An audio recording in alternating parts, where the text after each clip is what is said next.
Hello guys, this is Craft Dojo Origami and this is the origami tent we are going to make today.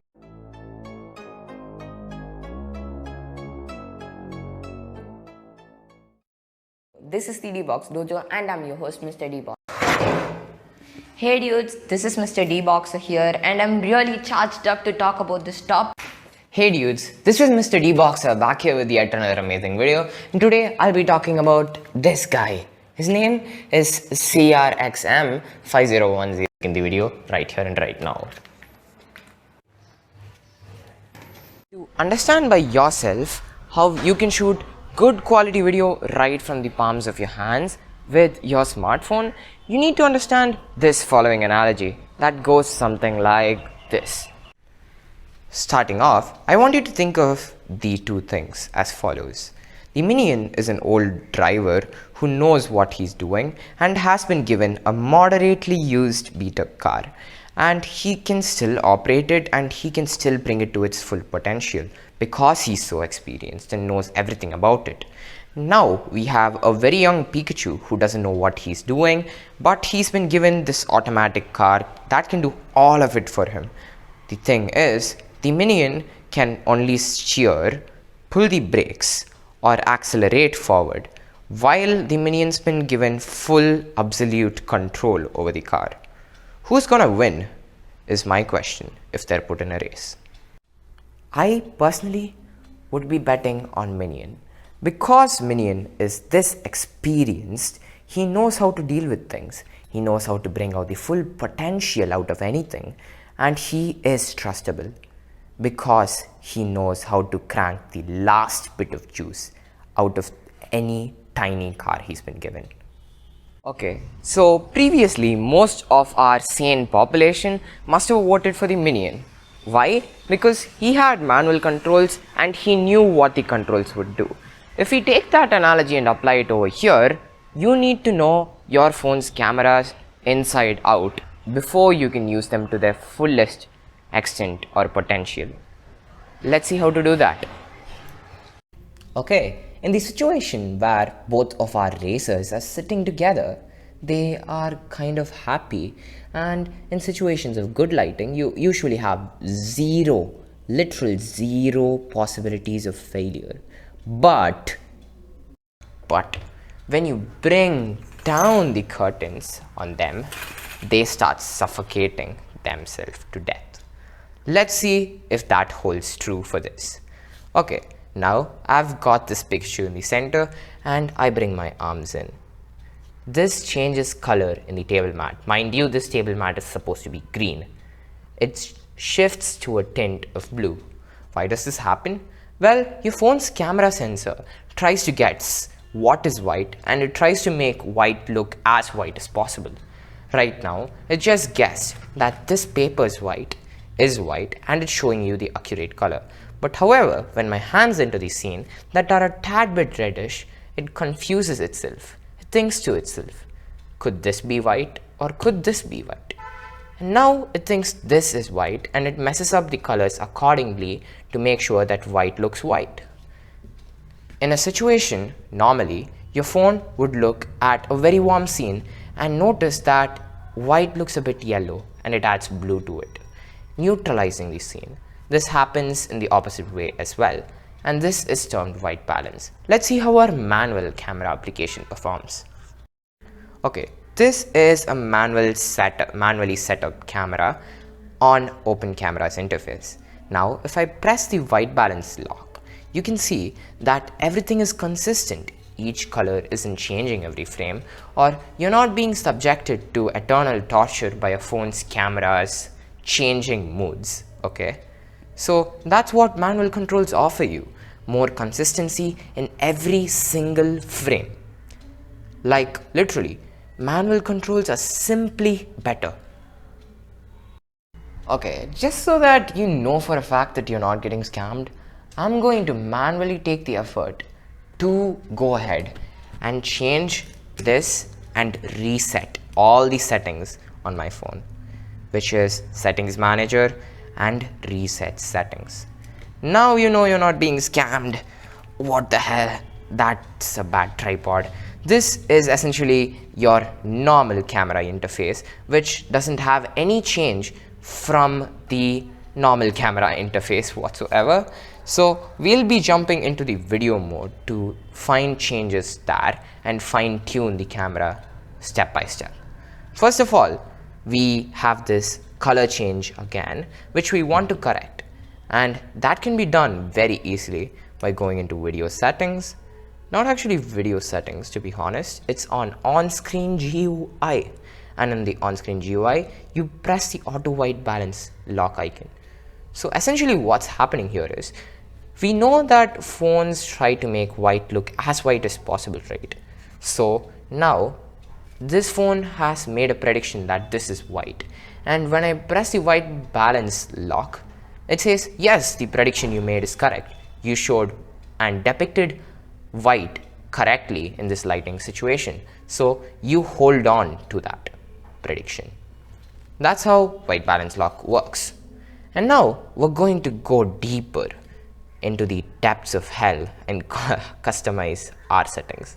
Video resolution should be set to the highest possible on your device based on your storage capacity. If you have 64 gigs, I'd say go for something like 2560 into 1440. I don't have the option here, but you will. So pick that. The video format is usually MPEG H.264, and make sure that that's set as well. You can go ahead under and you can find the audio source option and change that to external microphone. But before you change all of this, one important thing you have to change is camera API. From the original camera API to camera 2 API. This, when I first did it, made a huge difference. Like, it's not even a, small difference. It's a very huge difference. Now we're going to go ahead, go back into video settings, and we're going to find ourselves something called video picture profiles. Here we're going to select log low. This will give our videos a really cinematic look. This looks very flat, but this is actually good because when we let more light in, our videos look presentable, whereas the videos, if not shot this way, look very bad in the same conditions. It preserves more detail in the darkness and more detail in the whiteness. So I guess that's beneficial. And the next setting that we're going to be taking a look at is video bitrate. By default, phones record at a high bitrate nowadays, but going higher than your phone's usual is better. And for 4K, my phone says 42 megabits per second, so I'm going to go slightly a bit above that and touch on 50 megabits per second. It's essentially how many megabits you're allocating to a second in terms of footage. So more means more video quality, but it also means more storage used. Now we're done with speaking about the basic stuff. Now we're going to go and touch on white balance. Now, once we've pressed white balance lock, we can pretty much go ahead and control the other settings. Okay, this 50, 100, what does it mean? Well, it's something called ISO. ISO is essentially your phone's sensor's ability to let light in. Like, it's saying, let there be light. Let me bring in Minion, he'll explain it better. Oi mates, today I'm gonna explain ISO to you guys. ISO is saying, let there be light, and also grain. Most importantly, grain. Grain is this very, very, very ugly looking artifact that you can see right here.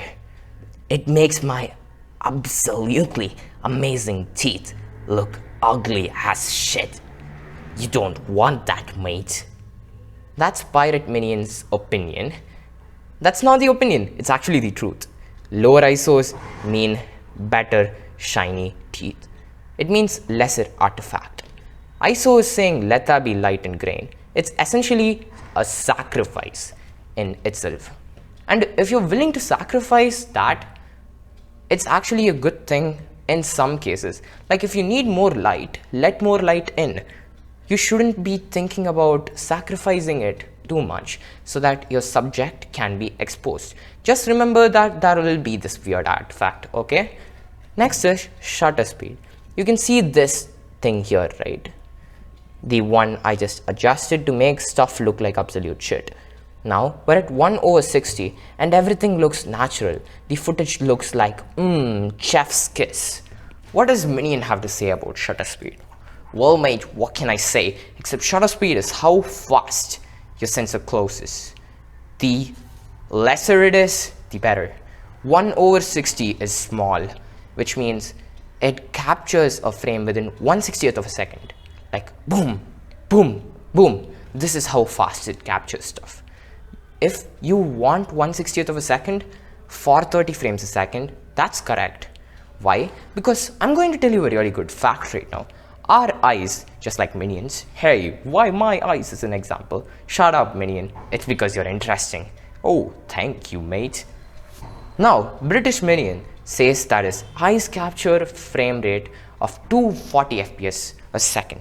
And then British Minion also states that his eyes are at a shutter speed of 1 divided by 480 of a second. His eyes close that fast, like boom, boom, boom, boom, boom, boom, boom, boom, boom. That's how fast his eyes open and close. And the ratio to that is somewhat like 1:2. So you take your frame rate and you multiply that by 2, and then you divide 1 by that number. That's how you get your shutter speed. 1/60th, like what you see over here, is the standard for 30 frames a second. It helps you get that cinematic look. The good motion blur you see on screen right now, that's a result of that. Okay, now that's enough about these manual settings. These are the most important settings.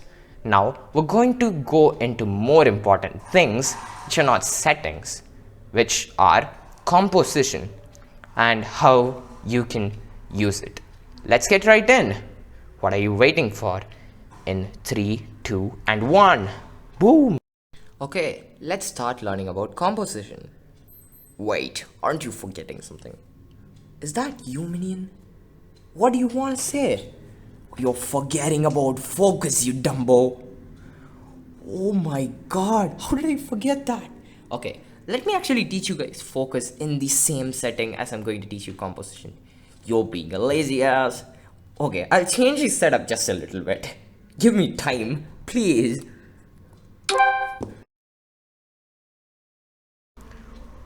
Bruh, I swear you're the laziest human in the history of all humans, mate. You couldn't even set up a different setup for the same video. You dumbo. Okay, I'm sorry. But let me finish this setup at least. Okay, so here's what I want to tell you guys about focus. With this roll, that roll, and Minion. Let's first switch to manual focus, because that's how I like my things. Manually made. Oh, then what about your setups, you stupid piece of shit? Okay, let's not get that aggressive. Okay, when you're thinking about focus, I want you to think about a clarity box. Right now, the clarity box is in front of your camera, and you're moving your clarity box as you move your camera's slider, focus slider per se, and now you're focused on this. Okay, you want to focus on Minion, right? Now that's Minion being focused in the focus box. I want you to think about it more in this way. Every time you increase the focus slider or you bring it out of the screen, you're basically making the box of clarity bigger as well. So this wouldn't be covered over here, and this is covered. But when you're covering the object that is closer, everything else, including this and this, are now blurred. That was focus. Well, that's an oversimplification, but people like oversimplifications, mate. Well done, man. Great. Okay, guys, now we're going to learn about composition properly. And Minion and I are going to be your course instructors. Aloha. That's aloha, you idiot. You call me an idiot, man? You can't speak better English than me. First of all, aloha is not English. Yeah, that's over. Now we're going to teach you composition, guys. What's composition, Minion? Well guys, composition is essentially you taking a look at everything I take a look at. Okay, that's partly true guys. It's directing the viewer's eye to something or the other. Because you're looking this way, the people will want to have a context at what you're looking at. So people will obviously try to take a look at this toilet paper roll, right minion? Yeah, that's what I was trying to say, mate. But I got distracted. Thank you for helping me. Yup, that's Minion's verdict, not mine. Without a minion, how do you compose your shots? Well, there are patterns for starters. For example, there are 2 toilet paper rolls and then there's a watch. That's odd, their attention's gonna be at the watch. So, how do you direct a shot that's aimed at like creating contrast between 2 subjects? You can do this in this compositional manner. This is where these 4 grids that you're seeing come into use. Okay, in the first intersection point, I place my first toilet paper roll, and in the second, I place my second toilet paper roll. This sets up like a scene where the 2 toilet paper rolls are having dialogue. Like this toilet paper roll is fighting with this toilet paper roll. That is another composition method. You can put different objects in diagonals and create contrast between them. That's another way of composing things. And the next way of doing the same is somewhat similar to the 2 previous options, but it involves lines. Okay, now there's Minion. Hi Minion. Hi man. Now we're going to put these 2 toilet paper rolls in a fashion where Minion is looking at either of them but through them. So your attention is like coming this way, and you use that to trick the viewer into looking at 2 things. One being 1 toilet paper roll in front of us and the other being this toilet paper roll that's not focused. So this is also another way of compositioning, if that's even a word. Okay, these are all the basics of composition. Now we're going to talk about leading lines, a popular method used in many compositions.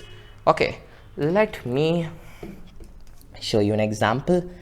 Now I've put Minion over there, and let me put 2 cardboard rolls there so that I can set up Pikachu so that he can be there as well. Hello people. Oh no, I fell. Yup, Minion's ready. Now we're finally going to talk about leading lines in composition. Okay, now let's put focus on Minion and Pikachu. Let me bring Minion a bit more to the right and Pikachu a bit more to the right as well. And now you can see that all these lines going into this scene, into the place where Minion and Pikachu are, leads your eyes to that place. Are you tempted to look at this watch now? Yes, but a little lesser than you're tempted to watch Minion and Pikachu. That's a way of compositioning. How does this happen and why does this happen? Intrinsically, this board is supposed to be parallel to each other. This board has parallel lines that are parallel to each other. Now, if we take a look at this, they're not parallel to each other. They all seem to be meeting at a point. The thing is, they diffuse and they meet at a point. And if you put your subject at the point where they meet, they're bound to get attention. That is the idea of leading lines in perspective. So I've given you a few examples of good compositions and bad compositions. I hope that you'll learn to composition better. Bye. Here's a fun fact. The portion of the video where I recorded the Minion was actually shot on this tripod. And tripods like these help me get really steady video that are both dynamic in a way where I can actually pan my phone's camera like this, or I can turn it around by using this swivel over here. A lot of things can be done on a tripod, and it doesn't take a genius to figure out that you can get really steady video to make your videos with this. What you're seeing right now is essentially a lazy phone stand.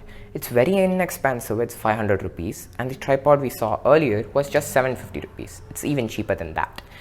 This lazy phone stand is essentially capable of recording good quality footage this lazy phone stand is perfect. It allows you to record really high quality top-down shots like so, and it allows you to shoot videos that are of really professional quality even when you're not using a boom arm or something like that. That's way more expensive, man. This here is just 500 rupees. Mind you, that's 500 rupees. And then this is something like 750 rupees. This would be $10, and this would be below $10 if you're looking at USA money. The next thing that I would suggest that you buy is a good quality microphone. Having a microphone may seem unimportant, but trust me, man, it gets really tough in the going if all your videos sound like absolute garbage. This is the microphone that I use in my videos, and you might not be able to hear me clearly right now because I'm not using it. This is the power of a microphone. It allows your audience to hear you and your voice very clearly. This microphone costed me somewhere around like 750 rupees, less or more, and it's actually a pretty good addition to my narration setup where I actually record audio. This is a phenomenal asset in your place. Don't miss it. That's all I can say. Now this is the epilogue of this video, but I've decided that I want to give you guys an extra tip. That is this. Get yourself a script book. You see, how a script book is supposed to be used is not like this. Hey guys, today we'll talk about so and so and do so and so. No, that's not how a script book works. You're basically laying down your thoughts of what a video should constitute, and you're going to execute that better. This will help you make better videos than buying a DSLR. Note my words. This will essentially make your videos a million times better. How? Because you organized your thoughts and you gave your audience a higher value in a shorter amount of time, you were able to effectively make a good video. So that is how a script book works. You basically write down whatever you want for that video. For example, I can talk about whatever I wanted to talk about to the book by writing, and then I could talk about the short structure, like an Instagram logo floating into the dustbin, something like that. You can write in very abstract forms as well. This will help you lay down your thoughts and thereby help you make better videos. Now, here's a summary of whatever we talked about in this whole video. In the start of the video, we talked about why manual settings are almost always better than automatic settings on any smartphone by using the analogy of a minion and a Pikachu. Doesn't make sense, right? Yeah, and the next thing we did was essentially talk about this app called Open Camera that lets you use those manual controls to make amazing video. This app was created by Mark Harmon, and that guy is a giga chad. Seriously, this app is so useful. What you're seeing right now is footage being shot on Open Camera. Be grateful, my friend. And then there was composition. We talked about how to direct the viewer's eye to something with the help of composition in the format of a video. We then proceeded to talk about different gear that you'll be needing down the road to use with your smartphone, and then we are here right now talking about why a script book was good and summarizing the video. That is essentially it for this video, and I hope that you got a lot of value from it. If you did, make sure to check out more of the channel's content, because I believe that those content will also serve as helpful to you people. And that was about it. Thank you for watching the video. This is Mr. D Boxer signing off with a punch. Bye, bro. Bro fist. All bridges burned, nowhere to turn. Who will come to cheer you on?